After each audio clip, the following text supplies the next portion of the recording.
Hey, you all, thanks for checking out Wake Up with Steve Hood. If you like what you see today, I want you to hit that like button and hit that subscribe button. I want you to know today we're being brought to you by who? The Turkey Grill. It's on Woodward Avenue, just north of New Center. Go by there, get some turkey chops, tell them Steve Hood sent you and get a discount. Tell them you saw it on the Wake Up with Steve Hood show and get a discount. I don't know how much George is going to give you, but he's going to hook you up. All right, ladies and gentlemen, we're doing a little bit different today. We've got an election coming up next Tuesday, this Tuesday, so I decided to bring the gurus on to Wake Up with Steve Hood. It's not just about my opinion. It's not just about my thought. It's about the thought of some really intelligent African Americans, really intelligent Americans, period. So I have Karen Dumas, PR executive extraordinaire. I have Greg Bowens, PR executive extraordinaire. Both of them are incredible political consultants. Guys, I want to thank you for coming out to the River Crib. I want to thank you for being on Wake Up with Steve Hood. That's what this place is called. Okay, I like it. It has its own name. Okay. It's legendary. It's legendary. I don't want to know the legends. Yes, if that thing could talk. Anyway, Karen, let's start with you. Thoughts on the gubernatorial race? You know, I have to, this is kind of my feeling, not just for the gubernatorial race, but just for this election in general. It's just kind of like, that's the one word that I can describe it. You know, I think it's interesting that we have two, possibly three, depending on how you look at it, minorities that are contending for the seat.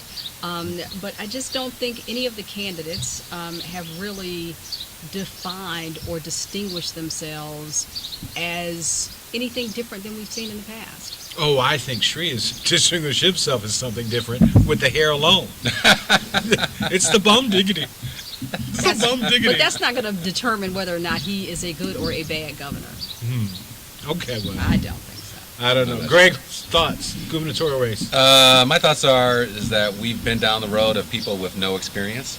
We're suffering from that right now with the current occupant of the White House and what we've had to go through in relationship to Governor Snyder, his inability to recognize an emergency when there was an emergency with Flint and the emergency management law. I know, right? And so, I mean, some people think, or it's commonly said, that if he would have had some political chops, if he would have had some experience in the political arena, he would have noticed the emergency evolving in Flint right away and jumped on it. But I don't think that's even a political astuteness. I think that's just a degree of compassion that was lacking. I mean, Flint is still without water. I mean, and I'm not an engineer, but I mean, basically, you can go in and figure out how you resolve the issue. It's not having people around the country continue to bring boatloads of bottled water. So right. I don't know if if a lack of political astuteness would have been as valuable as much as some degree of compassion. Well, I don't know if that's not true. So, I could agree with that, but to take it to your point, the only one with real experience governing is Whitmer. I mean, she's been on the floor of the legislature. She's been admonished for standing up for women's rights, for using the B word, for standing up, for women's ability to choose, stuff like that. And she's been around the block a little bit. I can appreciate the story that Sri Thanadar says. And his, how he struggled and all this stuff and went broke and got rich again and all that, and how he speaks in many ways to some progressive issues. The challenge with both Sri and the Good Doctor is that they have not really been involved. The Good Doctor, Abdul El Sayed. Abdul El Sayed, thank you. They have not really been involved in partisan politics, and this election is all about activists, people who are involved, deciding who they want to represent them in November. And so I think some of the commercials that we've seen haven't really spoke to the activists. Now, Al Said, he is starting to run some pretty aggressive commercials talking about what he wants to do with single-payer health care and things like that. Bernie Sanders, he's running around with Bernie Sanders is coming in this weekend, right? Right, to try and boost it up. But from what I've seen from the last Democratic convention, I mean, the Bernie bros are still sort of out there, and the Progressive Caucus has, still kind of angry and very upset, but not as organized as you would expect for them to be in order to push a candidate. So I'm not sure, Dr. Said is really going to be able to pull it off.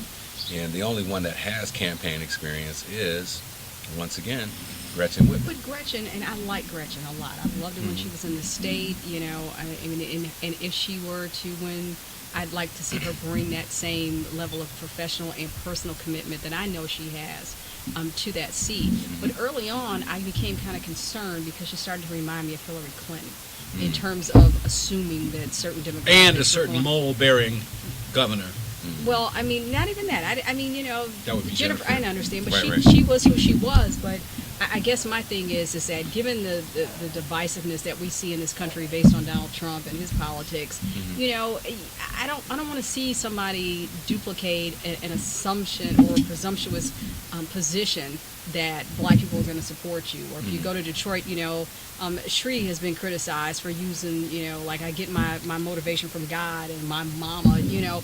I mean, people that are advising these people need to either know the demographic and the community that they're representing or advising their client, or be quiet, because it just makes them look foolish. It would be better for them to just be themselves and not try to cater to a particular audience than to come across as a buffoon.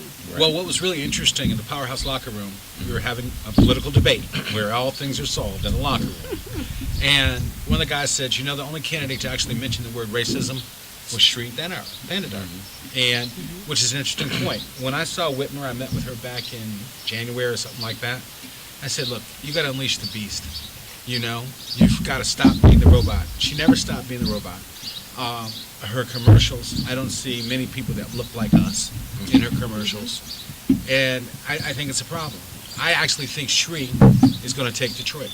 I think he's going to take. I think Thanedar is going to take Detroit. We've seen it before. You know, when you can take Detroit and still not win. Oh, the that's right. nomination. No, I didn't say he was going to win the state, but I think he's going to take Detroit. I do not think he's going to win the Democratic nomination. I am not so sure what the impact of Bernie Sanders coming in this weekend on Abdul El Sayed will be. So we shall see. You guys, your predictions? What's going to happen? You know what? I've learned not to make predictions, but you know, the last prediction I made was that people were going to go to bed with one expectation on the presidential election and wake up with a different reality, and that one was right. This one is a dice roll for me. I know that a lot of people, in spite of, you know, the issue surrounding Schuette on the Republican side, are big Schuette supporters and expecting him to pull away. I mean, Callie and Snyder are claiming to have turned the lights on and saved Detroit and the world and saw Flint. I don't think that's resonating with people, and I don't know. It's anybody's dice. I think that Abdul El Sayed is making a good community groundswell of support. I think Shri, if for nothing more than the novelty, people, you know, he's getting people talking, and I don't know if Gretchen and her endorsements are just, you know, to be assumed an automatic winner. Well, Greg, I don't your know. thoughts? Yeah, I don't know if we're assuming they're automatic winner. What I do know on the Republican side, though, is that it's a clear choice between, or a referendum on President Trump. You know, because one is like so pro-Trump, and the other one is, you know, didn't support the guy.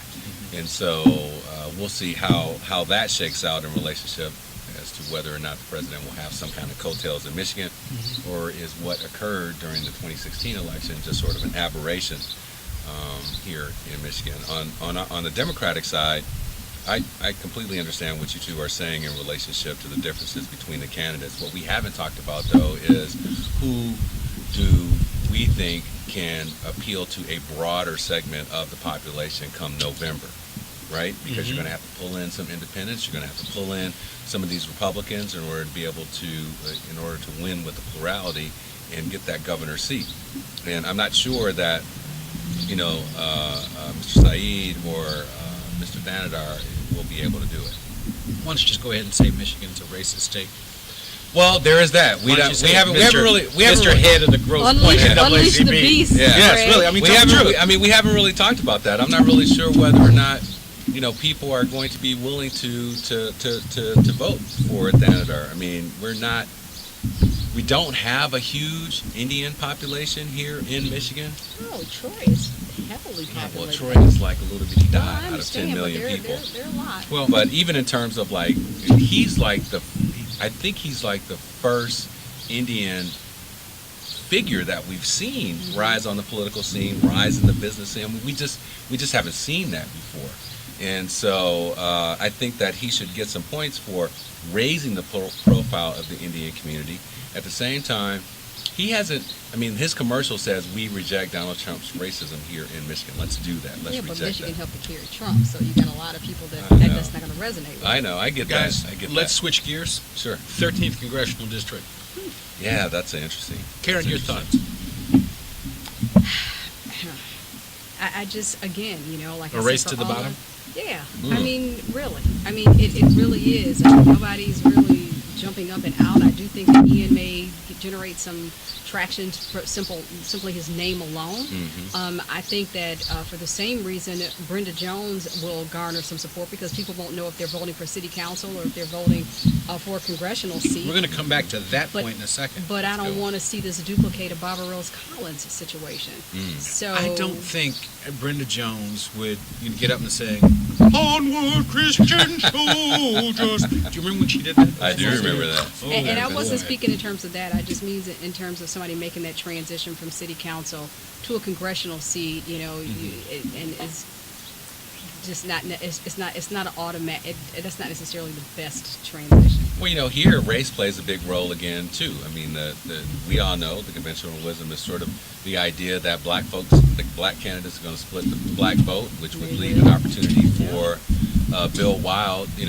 Who's a nice guy. Oh, He's yeah. a great guy. Great Yeah. guy. I like Bill. Yeah, no doubt, to be able to get in. I mean, I've seen him on the campaign trail. I've heard him speak before. He really doesn't light the room on fire. He doesn't have that kind of stage presence, even though he has experience as a mayor, and as head of a company. But that's his personality, and is it wrong for us to expect people to fit a template, in terms of resonating? Because, and I don't mean to go back to the government, but Yeah. like Shree, I mean, his commercials say one thing, Right. but somebody brought him to me to introduce him to me. He was completely different. Now he could have had a bad day. Right. So everybody doesn't have the privilege like we may have of having those one-on-ones, and people do need to know. Talked about compassion for Snyder. Who is the person behind the political scene? Yeah, I'm going to get back to that one point Okay. on the Snyder thing. But when it comes to having the kind of presence, this is not a corporate job. Mm-hmm. You're not CEO of your own private company. You are head of a state. You're head of a community. You're head of a society. You are head of a district, and you have to be able to rally people to achieve a common good. You can't just put a memo out and say, hey, let's do this. But that word rally is Mhm. huge. Oh, Okay, absolutely. it's huge because none of these guys are doing a GOTV. They're not doing a GOTV effort. And if the weather forecast for Tuesday holds, Mhm. which are thunderstorms Mhm. and muggy, okay, this is going to be given to Bill Wild. The one person that's not in this race that I give big kudos to Mhm. is Sherry Kay Danioko, when she decided to sit down and not get in this race Right. and not split up the Right, vote. right. And right. we're dancing around it again. I'm sorry, I'm not a racist, Mhm. okay, but I'd rather see an African American leading that post. Bill Wild, great guy, love him to death. All right, but I think Which this, African American would you like to see? But at this he's case, caught in the same boat. at this case, I wouldn't mind seeing Brenda Jones. In this case, I wouldn't mind seeing her. Actually, if I had my druthers, I would rather see a Godfrey Dillard. Mhm. I would rather see any number of young lawyers Mhm. in their 30s here in Detroit get in that seat and hold it for years, like they're doing with Kavanaugh, the Supreme Court nominee. Mhm.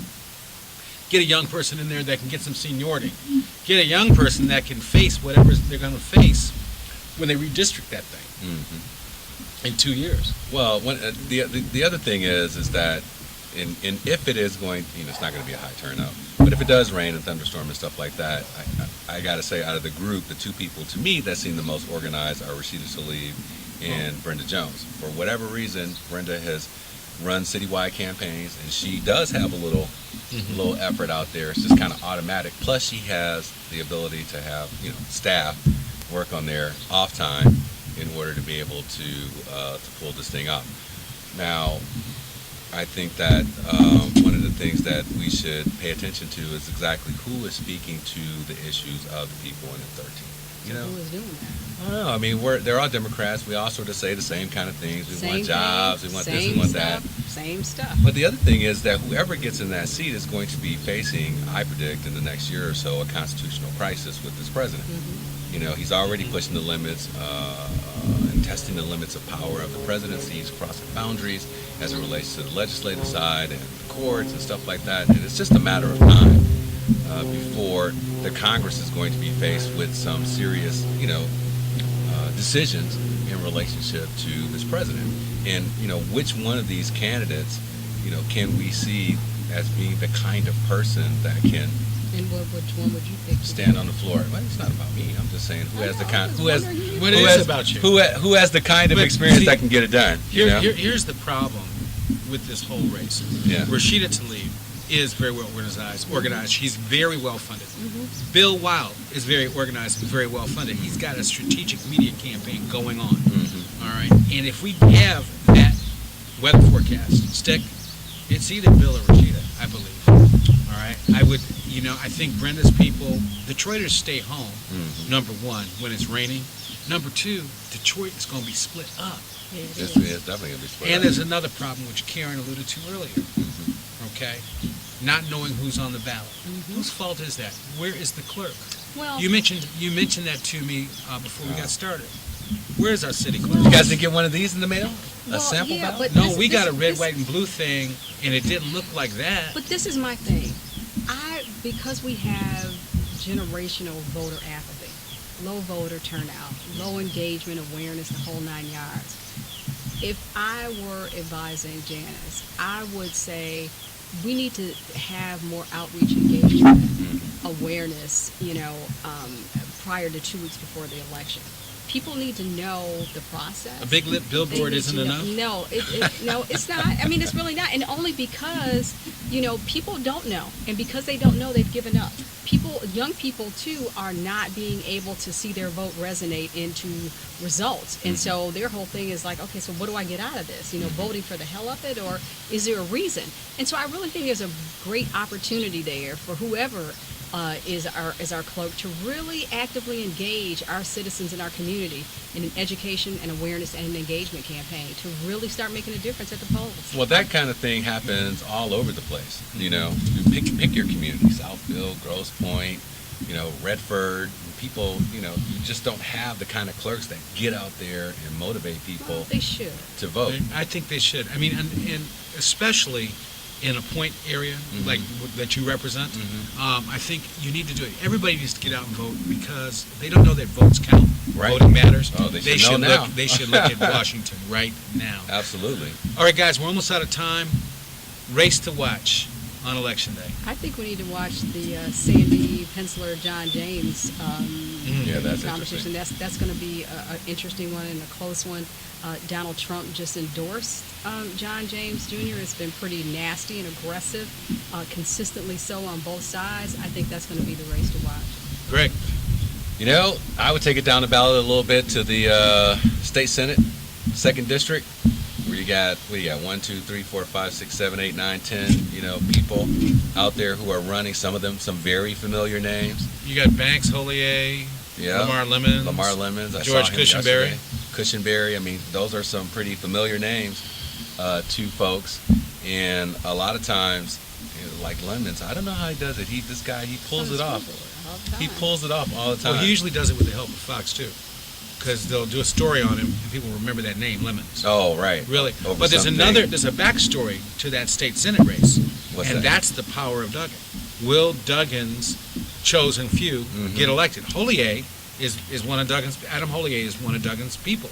But let me say this. Will his machine prevail? But It's first lost of in all, the past. First of all, there's not a machine. Well, let's say that. But I think this is an attempt to build one.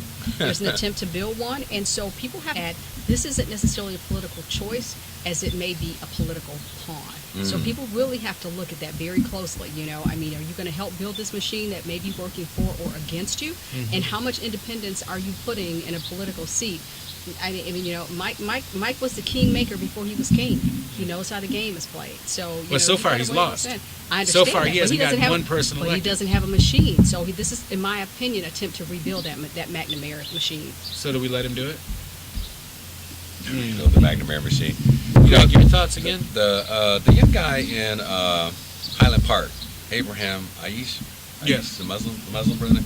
He's been pretty aggressive out there, and I haven't seen Highland Park sort of step up in a way. I mean, not Highland Park, Hamtramck. Hamtramck. That's the one I'm talking about, Hamtramck. I haven't seen, although they have some pretty aggressive politics going on for city council The and mayor Bengali stuff. community. Yeah. I haven't seen them sort of step up in a wider frame to try and exert some influence And you got somebody in there from Hamtramck, and I'm wondering. I've seen him campaigning, and I'm wondering whether or not he'll be able to pull it off. Well, my race to watch is all the state rep races. I want to see if Duggan and this whole insurance sham thing, those billboards. Oh yeah. I want to see if that actually works, if people actually fall for it. But you know what, though, Steve? That was an interesting approach. That's to me an insulting approach, because all this is de-insurance repackaged. That's right. So I was just in an automobile accident. Right. I am telling you from both sides, and I understand that the cost, but people want the cost to drop, but we need to look at reform in terms of the billing between the hospitals and between private carriers, and reducing our coverage to nothing. I mean, that's the thing. All the billboards compare a Michigan community with a out-of-state community. How about comparing those smaller Michigan communities to Detroit? That's the problem, and that's not being highlighted. So no, if you're aligning yourself with that, side eye. Well, whatever folks are going to do, you got 2 days. So today is Friday. Right. You got Monday. Oh, then you can do it on Tuesday too. To get out there and get your absentee ballot if you're not going to be around. And if it's going to rain, Get an umbrella. That could, yeah, definitely get an umbrella. But I mean, the ballot is like, it takes literally 2 minutes. But all these people running and those who win, we've got to start educating our people that a vote resonates with results. Oh, I mean, for sure. Somebody told me the other day, all people do is change the name on, the kicker cards and promotional material, because everybody promises the same thing. What's been done? Well, I'll be looking forward to see what happens in November once this particular thing is settled, because there's some interesting races for judge.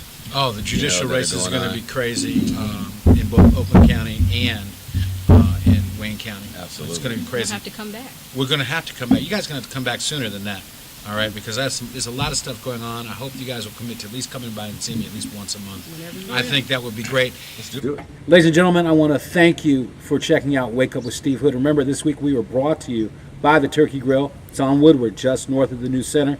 Tell Turkey George Steve Hood sent you. You'll get some sort of discount. You'll love it. I want to thank my guests, Karen Dumas and Greg Bowens. Can I fish out here? No, you can't fish out there. Actually, you can. My neighbors do all the time. Anyway, you can watch the Cirque du Soleil too. Anyway, remember to like and subscribe if you saw what you saw today, and share this one with somebody that may not go out to vote. Local TV doesn't really focus on 3 African American election professionals. Here we are. We're talking to you. You heard our views. Have a great one.